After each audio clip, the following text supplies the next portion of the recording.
et le meilleur contributeur de ces 2 dernières semaines est...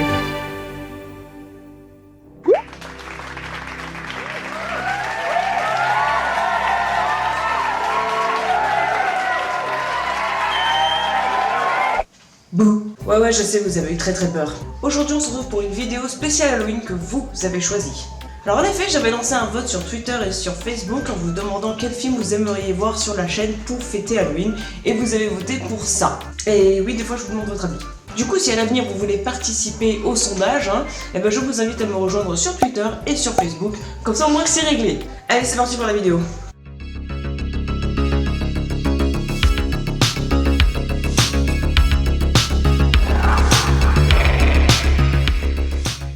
Avant de commencer à parler du remake de ce film, parlons très rapidement du premier qui est sorti en 1990. En effet, pour ceux qui n'étaient pas au courant, ce film a connu sa première version. C'est donc assez vieux maintenant parce qu'il a 27 ans. Putain, je me sens vieille d'un coup. Bon, j'ai vu le premier film il y a quelques mois et je dois vous avouer que j'ai pas eu peur du tout. Je crois même que j'ai fait des micro-siestes pendant le film. Après, non loin de moi l'idée de dire qu'il était nul, mais je pense que pour l'époque, ce film était très bien réalisé et ma grande sœur de 40 ans, ouais, t'es vieille, m'a certifié s'être littéralement fait traumatiser par ce film. Alors moi, qui ai du mal avec l'aspect des vieux films, forcément, il n'a pas eu le même effet sur moi. Du coup, voyons voir comment s'en est sorti le remake. Le film commence donc en octobre 1988 où un petit garçon veut faire un petit bateau en papier pour s'amuser à le faire flotter dehors sous la pluie. Oui, nous à l'école, on faisait des avions qui volaient pas, ils piquaient, mais bon, après chacun son truc.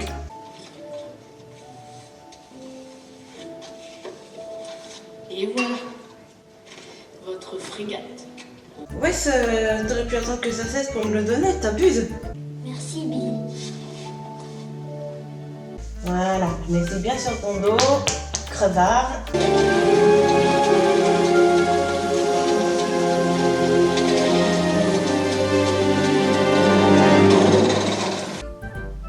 C'est une blague. Alors déjà, faut qu'on m'explique pourquoi. Sur le plan où il arrive en face de ces trucs, on voit très clairement qu'ils sont séparés à genre 1 mètre, 1m50 l'un de l'autre, et qu'il y a un truc bâché juste après, et pourquoi au plan qu'on voit ensuite, il y a 10 mètres qui les séparent, avec le truc bâché à l'autre bout de la rue. Ensuite, il a clairement eu le temps de voir qu'il y en avait un deuxième derrière. Et pour finir, genre, t'es sérieux? Vu le bruit que ça a fait et la force que t'as dû mettre dans ce coup de tête, à mon avis, t'étais pas censé te relever tout de suite. Perso, déjà, quand je me mange le coin de ma fenêtre dans la tête, je reste par terre en PLS pendant 10 minutes à pleurer. Donc un truc de pleine face. Voilà quoi. Bref, il se relève comme si de rien n'était. J'ai toujours pas compris à quoi servait cette scène d'ailleurs. Puis il se remet à courir derrière son bateau, jusqu'à ce que...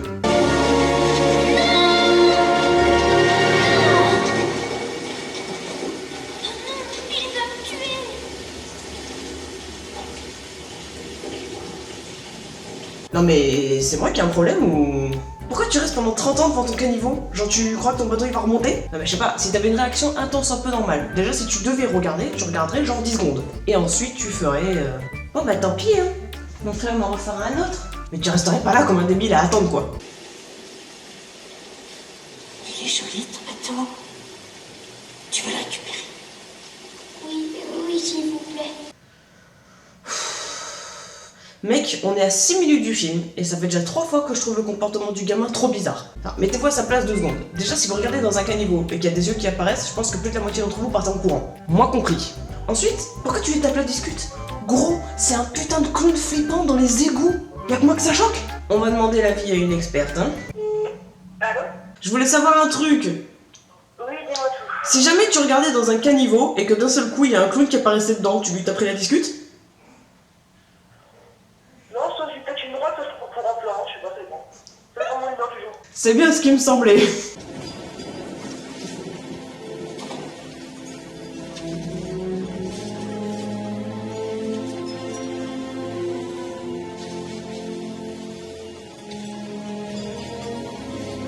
Il y a des mosquées pour prier, voyons. Bref, son nouveau copain le clown lui offre un ballon. Ah non, j'ai rien dit.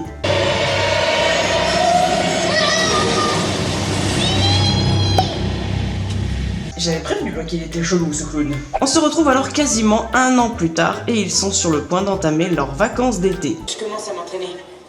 Tu t'entraînes à quoi? À Street Fighter. Tu passes tes vacances enfermées dans une salle de jeu? C'est mieux d'être dans ta mère.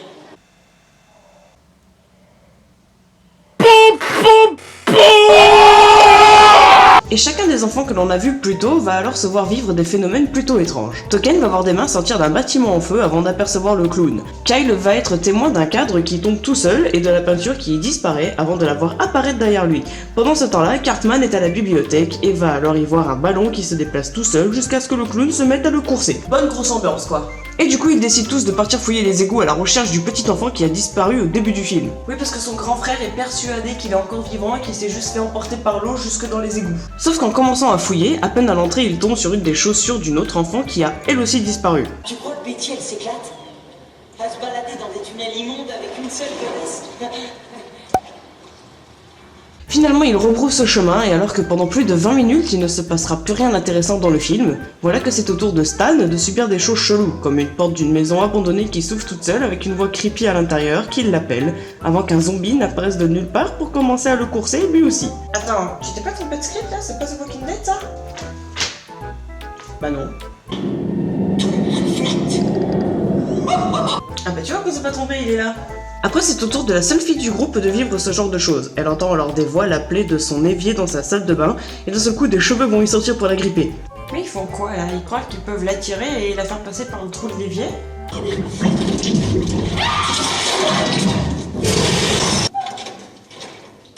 Qu'est-ce que tu fabriques? Le sang. La vapeur. La vapeur et le sang. De quoi tu parles? Maintenant que la fille y est passée, c'est au tour de Butters. Il est chez lui, tranquille, et la lumière de la chambre de son frère s'allume alors toute seule. Il voit ensuite des traces de pas sur le sol, et comme tout bon film d'horreur qui se respecte, il se dit « Tiens, et si j'allais les suivre ?» Oui bon désolé, mais avouez que parfois les films d'horreur sont pas logiques. C'est comme toutes ces scènes où les gens entendent du bruit dans leur cave, ils y vont pour demander s'il y a quelqu'un. Jusque là, c'est logique. Mais après, ils décident de descendre pour aller voir. Et en plus, comme de par hasard, la lumière ne fonctionne plus, dis donc. Et après, bah il meurt. Ah. Bref, pour en revenir à Butters, il suit donc les traces de pas jusqu'à la cave MDR. Sauf que cette fois, bon, pour la lumière, je sais pas parce qu'il a pas essayé, mais il y trouve son petit frère. Tu flotteras aussi. Tu flotteras aussi. Tu flotteras aussi.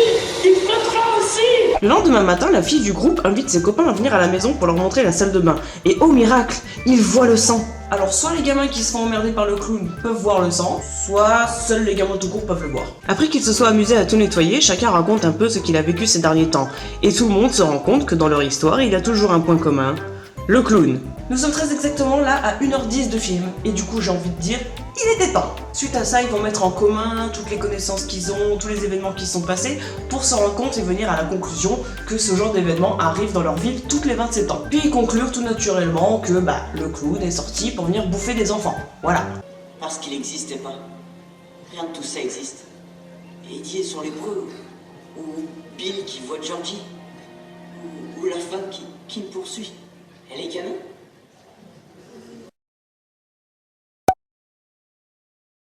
Bref, et alors qu'ils se sont tous rejoints chez Butters pour admirer ensemble les plans des égouts de la ville, voilà que le projecteur part totalement en steak.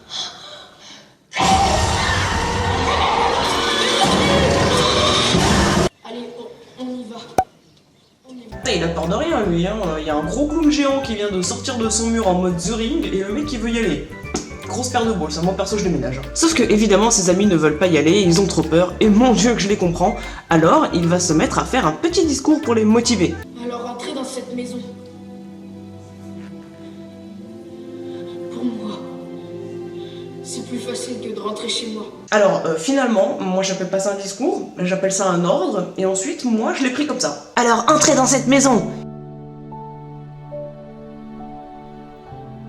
et venez mourir avec moi les hey. Du coup, ils entrent dans la maison, et comme des bons potes qu'ils sont, ils en laissent un derrière, qui du coup va se retrouver prisonnier dans le couloir. C'est l'heure de ton médicament, Eddie. Et comme ce qui vient d'arriver ne leur avait pas suffi, voilà qu'ils se séparent une nouvelle fois, et que le deuxième gamin du groupe va y passer aussi. RIP. Bon, un petit conseil les gars, si vous vous retrouvez dans ce genre de situation, et j'espère pas pour vous, ne vous séparez pas. Ne jamais se séparer. On me dit dans l'oreillette que le petit garçon a réussi à s'échapper de la pièce et s'est sauvé. Ah mais il a retrouvé la poignée, c'est cool. Bon alors finalement, si vous êtes pas trop con pour retrouver la poignée de la porte, séparez-vous.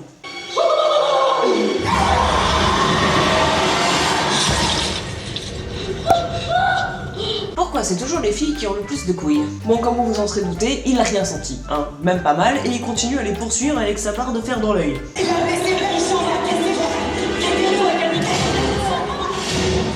Ne laissez pas s'enfuir.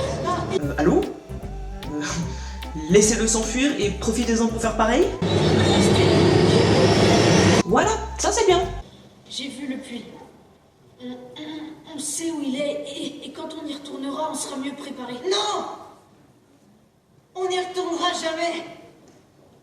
T'es dingue! Alors je suis plutôt d'accord avec lui sur le fait que c'est une idée à la con. Par contre, pourquoi il parle lui? Le mec il était pas là depuis le début, il était dehors en train de garder la porte et les plantes. Quelques jours c'est cool et nous revoilà partis dans le même schéma que le début du film. Alors en effet, on va revoir les personnages du petit groupe un par un pour voir ce qui se passe chez eux. La seule différence qu'il va y avoir maintenant avec le début du film, c'est que cette fois-ci le clown va les forcer, entre guillemets, à essayer de tuer leurs parents ou les personnes qui les font chier. Ça a été le cas avec le mec qui victimise tout le monde à l'école et dont on s'en fout. La même chose est arrivée à la seule fille du groupe qui a dû tuer son papa parce qu'il a essayé de la violer. La même chose pour Stan qui va se débarrasser de sa maman parce qu'elle le goinfre de médoc à la con. Ah bah non, en fait il envoie juste chier. Mais en se rendant chez la madame du groupe, Butters va se rendre compte que le clown l'a eu. Du coup, il va recontacter tous ses petits potes pour pouvoir aller la sauver. Je tiens à dire quand même qu'à la base, ils ont tous dit, je cite, je ne veux plus entendre parler de ça, je veux vivre ma vie tranquille. Quand il s'agissait d'aller sauver le petit frère du héros principal, plus personne n'avait envie d'aller combattre le clown. Par contre, quand il y a une fille à les sauver et que du coup il y a potentiellement une petite pipe à la clé, ah là, il y a tout le monde qui se bouge. Calme-toi. Bah non.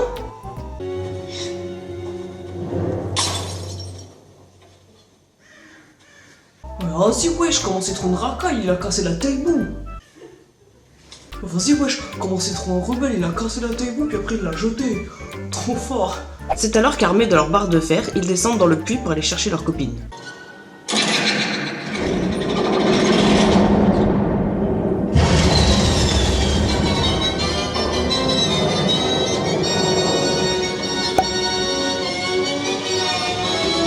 Et devinez quoi? Ils se sont encore séparés. GG les gars, on applaudit bien fort pour cette performance, s'il vous plaît. Beverly? C'est toi? Oui Norman, et pour quand la prochaine vidéo? Ils retrouvent finalement leur copine, visiblement en transe et qui flotte dans les airs, et du coup ils en profitent pour mater sa culotte, pour la descendre évidemment. Mais il va en profiter un petit peu parce qu'il va l'embrasser pour la réveiller, un peu comme la Belle au bois dormant. C'est mignon. Pas vraiment. Tu sais c'est quoi la vraie histoire, la véritable histoire de la Belle au bois dormant? En fait le prince quand il est arrivé, il l'a pas du tout embrassé pour la réveiller, il l'a violée dans son sommeil et plus tard elle aura accouché de jumeaux. What the fuck? Attends, tu veux du what the fuck? Tiens, regarde cette scène.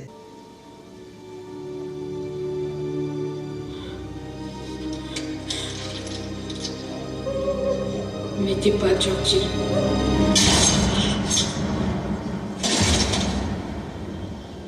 What the fuck? Voilà. Alors évidemment, hein, il avait raison, ce n'était pas son petit frère, du coup il reprend sa véritable forme et un combat effréné va alors commencer. Bienvenue chez les ratés, bouffons!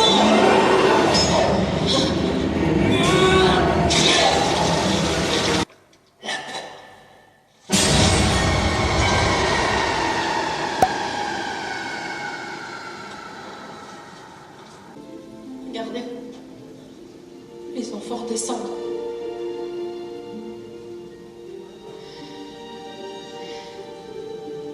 Et eux, va falloir leur rouler un patin à chacun aussi pour les réveiller? Oh, voyons.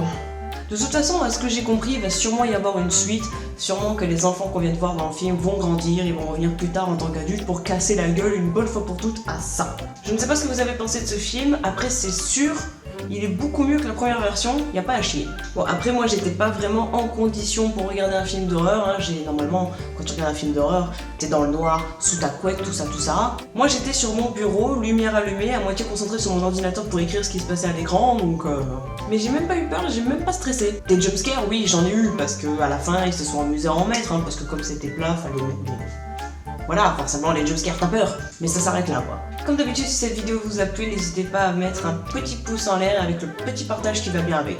On se retrouve dans 2 semaines pour la suite de Game of Thrones saison 2, et joyeux Halloween!